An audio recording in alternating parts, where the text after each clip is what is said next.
Okay, we're going to do a low-key lighting scenario. Low-key meaning a darker picture. Very much like the other lighting setup I had showed you with the gray backdrop, but a few minor changes. Specifically, I'm going to show you a little more variation on the pose. But if you come over here, I'll show you the light. We are now using a much smaller softbox. And the reason I'm using a smaller softbox is because I want to control the light a lot more.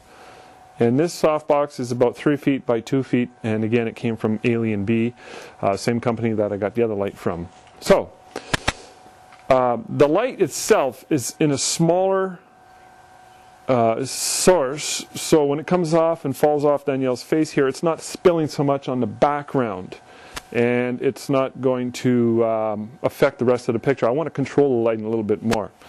Okay, so I've got my reflector. Remember we talked about the reflector. The reflector comes down into her face. I'm going to work with this general pose here. Is what the basic pose is for a full length.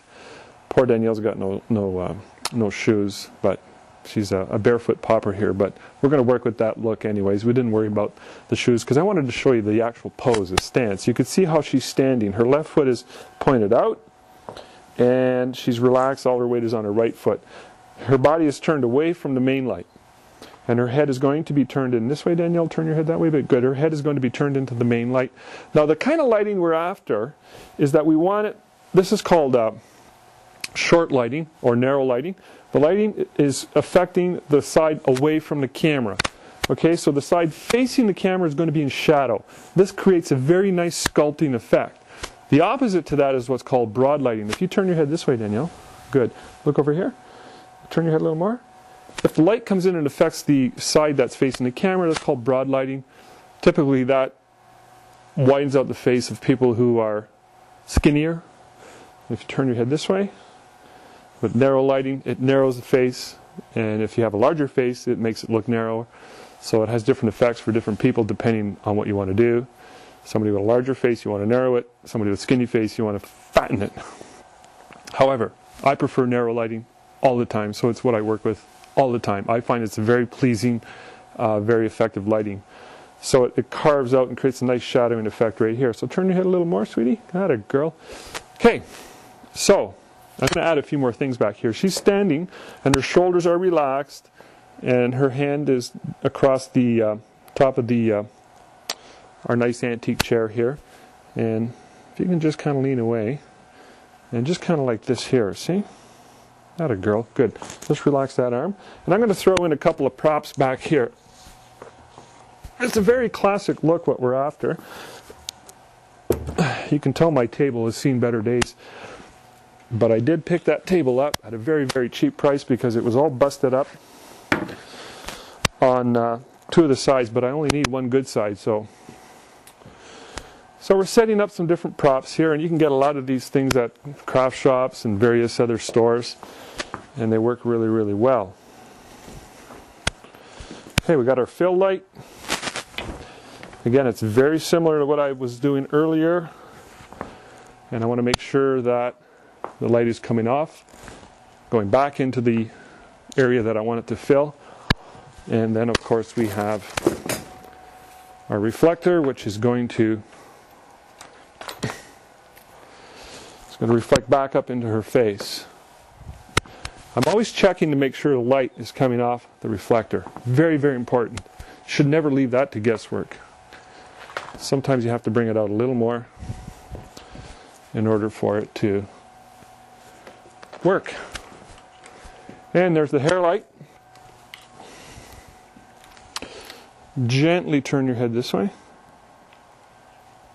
Can you peek to the camera, sweetie? That a girl. That's nice. Can you look this way? Turn your head some more. That a girl. Don't move. See my hand? Good. Hold still. A little smile would be nice. Just a little. That a girl. Hold that. So that's a very classic lighting scenario. For a low key, it works exceptionally well. I'm just going to change this a little bit. I want you to turn your head that way. Just your head. Keep going. Keep going. Keep going. Where your nose is pointing is where I want your eyes to point. Turn your head some more. A little more. Good. We're almost in the full profile here. The problem with this is the main light has not moved. She's moved, but the main light has not moved. So this is going to create a very undesirable light, especially for a low-key situation. We want to get a very dramatic kind of light going. So it's important to control your main light in such a case when the subject moves their head. So I've got the light coming beyond 90 degrees from Danielle, from the camera angle. And I've got it coming off, affecting her side of the face that is on the opposite side of the camera. The side to the camera is in the fill zone. I'm going to take a few shots like that, and I'm going to show you exactly what we're talking about. Okay, that's really nice, except now we're losing our fill. So I'm going to get a little more fill in there. I have to come in, I have to check, make sure the fill's working.